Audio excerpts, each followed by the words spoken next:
News देख रही हैं आप और मैं हूं आपके साथ प्रज्ञा सिंह। लोकसभा चुनाव से पहले बहुजन समाजवादी पार्टी की सुप्रीमो मायावती को एक बड़ा झटका लग चुका है।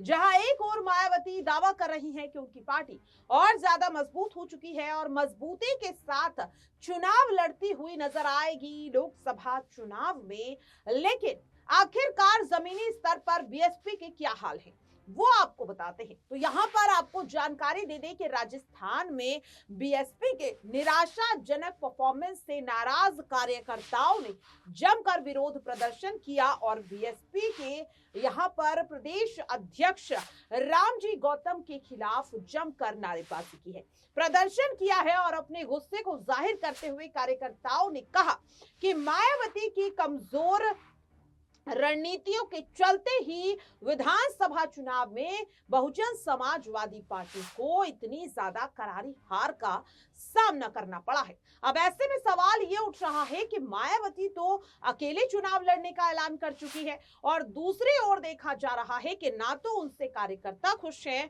और ना ही उनसे पार्टी के नेता खुश हैं। फिर किस आधार पर मायावती अकेले चुनाव लड़ने का फैसला करती हुई नजर आ रही, जिसके बाद सवाल लगातार ये बनता हुआ नजर आ रहा है कि क्या जिस तरीके से बीएसपी कार्यकर्ताओं ने जमकर विरोध प्रदर्शन किया है, यहां पर क्या इस चीज का फायदा अब आजाद समाज पार्टी के संस्थापक चंद्रशेखर आजाद उठाते हुए नजर आ सकते हैं। दरअसल आपको पहले पूरा मामला विस्तार से बताते हैं कि आखिरकार क्यों राजस्थान में बीएसपी कार्यकर्ताओं ने जमकर मायावती के खिलाफ नारेबाजी की है। दरअसल आपको बता दें कि राजस्थान में विधानसभा चुनाव में बसपा के निराशाजनक प्रदर्शन से नाराज बसपा कार्यकर्ताओं ने जयपुर में विरोध प्रदर्शन किया। प्रदेश अध्यक्ष भगवान सिंह बाबा, प्रदेश प्रभारी रामजी गौतम के खिलाफ पार्टी कार्यकर्ताओं ने मोर्चा खोला।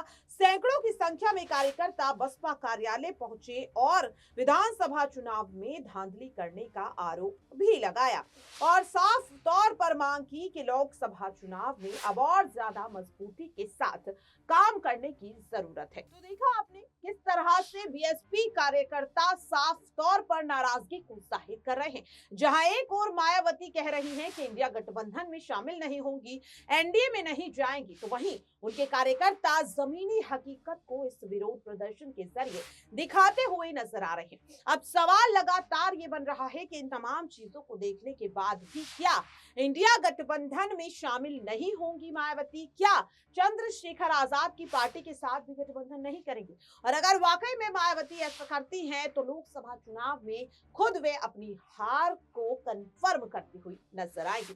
क्या इन तमाम चीजों को देखते हुए अब मायावती अपने फैसले को बदलेंगी? चंद्रशेखर आजाद के सामने गठबंधन का प्रस्ताव अब मायावती आने वाले समय में रखती हुई नजर आएंगी या नहीं, देखना काफी अहम होगा। फिलहाल के लिए इस खास रिपोर्ट में इतना ही। देश और दुनिया की सभी खबरों के लिए बने रहिए नेक्स्ट 9 न्यूज के साथ।